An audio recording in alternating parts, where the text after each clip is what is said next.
कक्षा 10 के जो भौतिक विज्ञान का पार्ट है, सबसे पहले वो अध्याय 10 में आता है।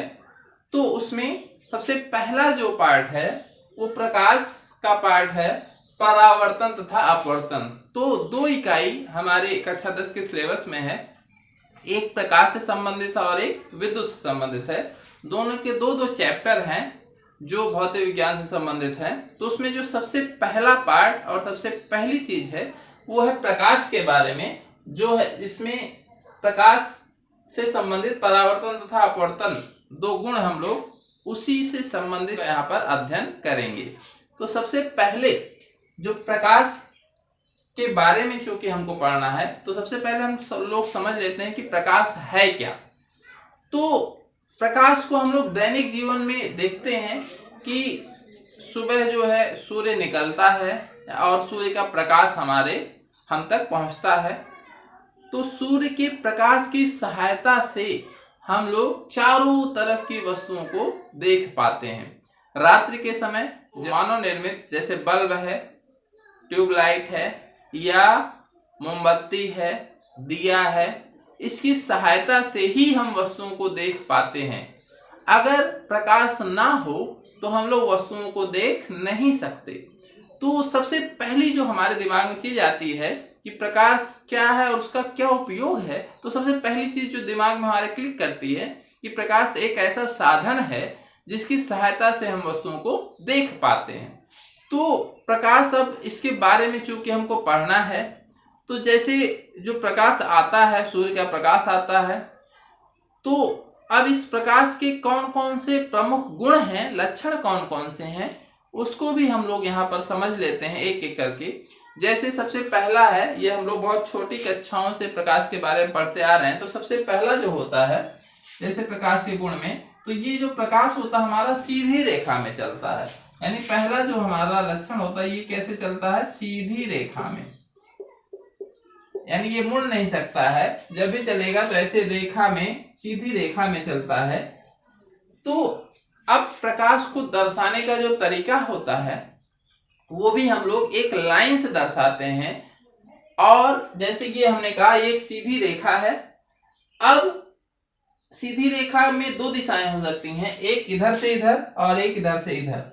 तो प्रकाश किधर से निकल के किधर जा रहा है, जैसे हमने अगर एरो का निशान इधर दिखा दिया, अर्थात जो प्रकाश का स्रोत है, स्रोत इधर है, जैसे हमने कहा स्रोत में क्या आ जाएगा, जैसे यहाँ पर सूर्य है तो ये स्रोत है और इससे प्रकाश निकलकर हम तक पहुंच रहा है। अगर प्रकाश के लिए एरो हमने इधर से दिखा दिया तो क्या होगा, यानी प्रकाश इधर से चल करके इधर आ रहा है। तो ये जो एरो होता है इसको हम लोग कहते हैं किरण, रेज, रे कहते हैं इंग्लिश में। तो इसको कहते हैं प्रकाश की किरण।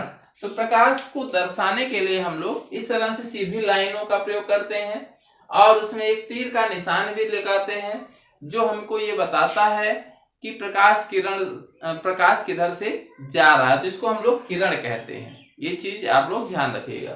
दूसरी चीज, प्रकाश की चाल जो होती है 3 × 10⁸ मीटर प्रति सेकंड, यानी 3 लाख किलोमीटर प्रति सेकंड होती है।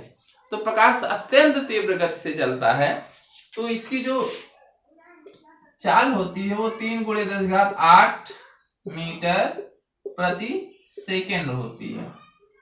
तीसरी चीज जो होती है, हम लोग जो प्रकाश देखते हैं, यानी ये इसको कहते हैं दृश्य प्रकाश। तो दृश्य प्रकाश की जो तरंग दैर्घ्य होती है वो लगभग, इसकी जो तरंग दैर्घ्य होती है दृश्य प्रकाश की, हम लोग जानते हैं इसमें दृश्य प्रकाश में 7 रंग होते हैं, विबग्योर।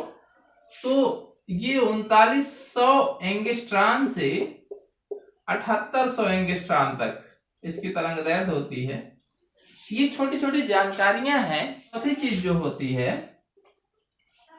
चीज जो इसमें हमको समझनी है कि प्रकाश के जो कुछ प्रमुख गुण होते हैं, जैसे प्रकाश का परावर्तन होता है और अपवर्तन होता है। परावर्तन का अर्थ ये होता है कि किसी चीज से टकराकर लौट आना। जैसे हमने क्लास 9th में पढ़ा होगा ध्वनि का परावर्तन।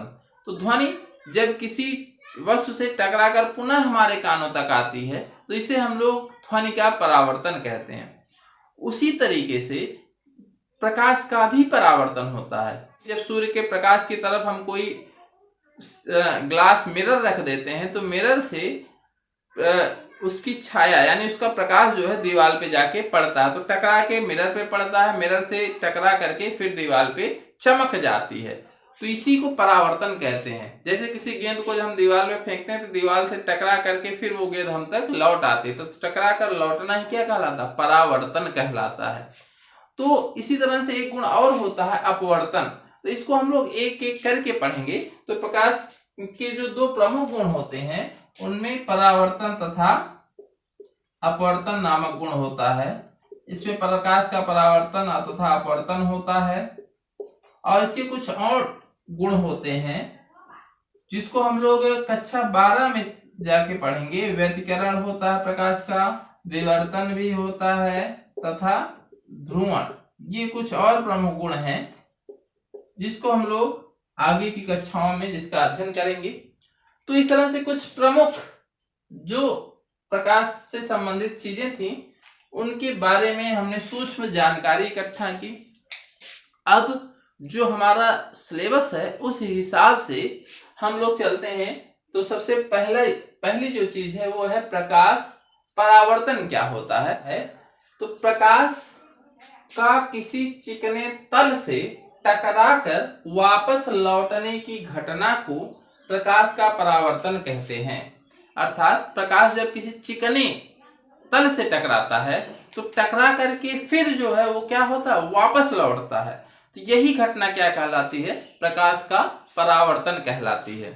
तो इस प्रकाश के परावर्तन को हम लोग चित्र से समझ सकते हैं। तो सबसे पहले जैसे हमने कहा चिकना तल, तो सबसे जो हम लोग चिकने तल के लिए यहाँ पर दर्पण का इस्तेमाल करेंगे। तो जैसे एक दर्पण है, दर्पण जो हम ग्लास होता है जिसके पीछे एक लेप लगाया गया होता है, तो ये हमारा क्या बन जाता है? दर्पण बन जाता है। तो जिसमें हम लोग चेहरा देखते हैं तो हमारा क्या दर्पण है, तो वही दर्पण है। तो वो दर्पण हमारा सबसे अच्छा प्रकाश का परावर्तक तल होता है, तो उसी को हम लोग एग्जाम्पल के रूप में लेते हैं। तो यहाँ पर एक दर्पण है, दर्पण पर जब हम लोग जानते हैं जब प्रकाश पड़ता है, जैसे हम लोग सूर्य का प्रकाश जब उस पर पड़ता है तो वहां से टकरा कर हम देखते हैं दीवार पर जाके वो इकट्ठा हो जाता, चमक आ जाते दीवार पे। तो वही सूर्य का प्रकाश उससे टकरा करके फिर कहाँ जाता? दीवार पर जाता है। तो उसी को हम लोग परावर्तित प्रकाश कहते हैं। तो इसका फिगर हम लोग बनाएंगे, फिगर की सहायता से समझेंगे।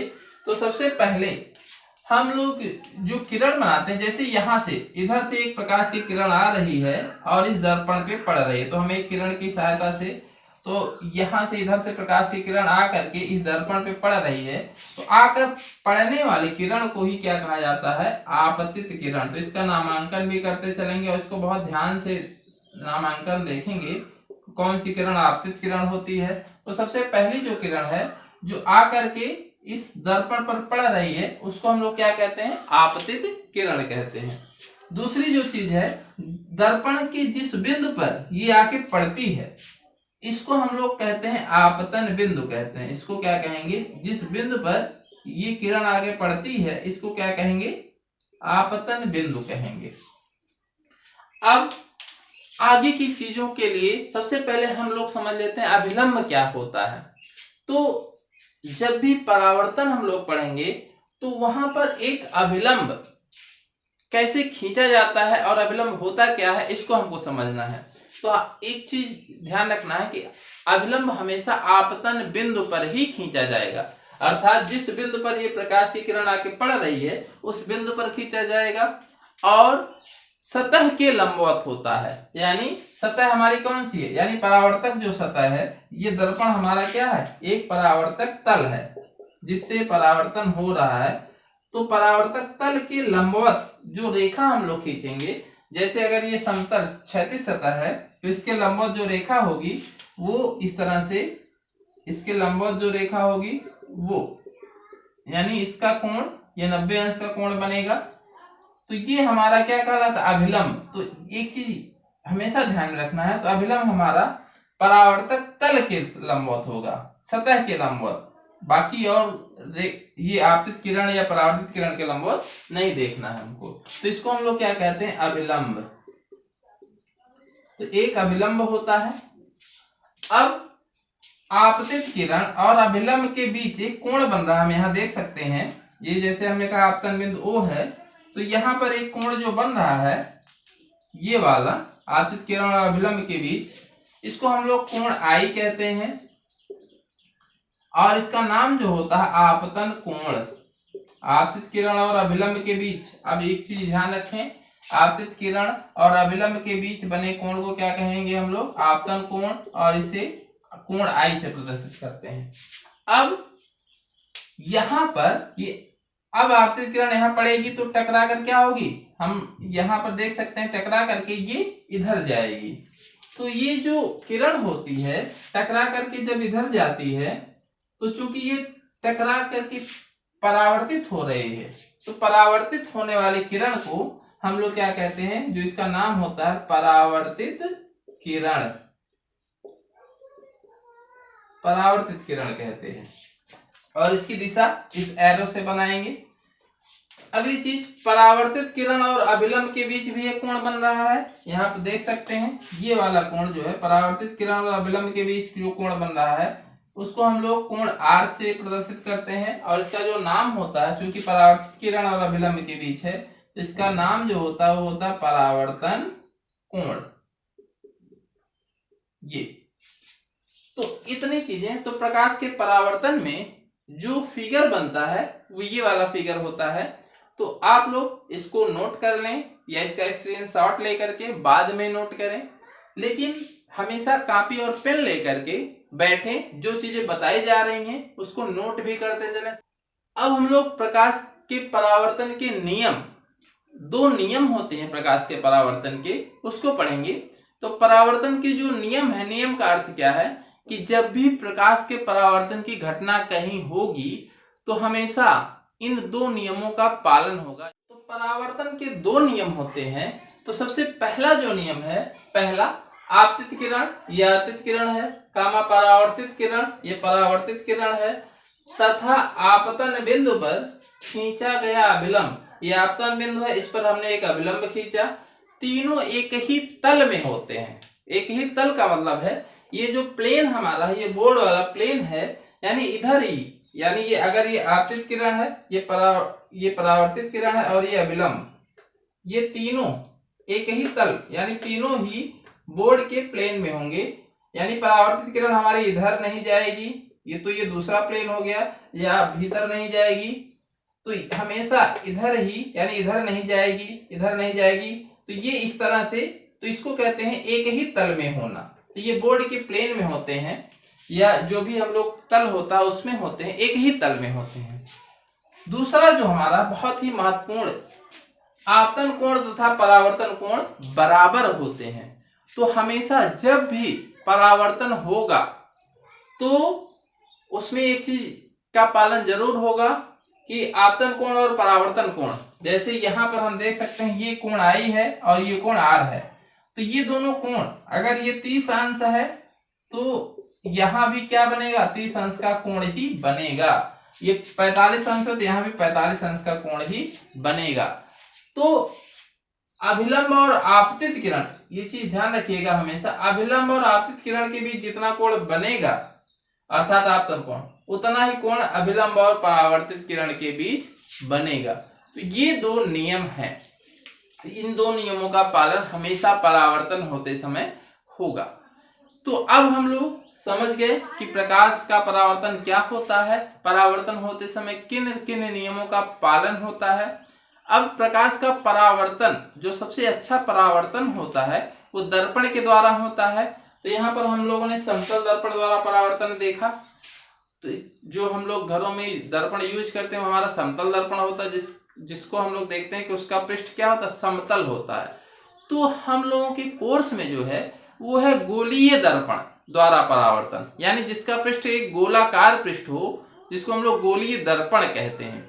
तो आगे हम लोग पढ़ेंगे कि गोलीय दर्पण क्या होता है, इसे कैसे बनाते हैं, इससे संबंधित क्या क्या परिभाषाएं होती हैं, और गोलीय दर्पण में किस प्रकार से विभिन्न स्थितियों में प्रतिबिंब प्राप्त होते हैं।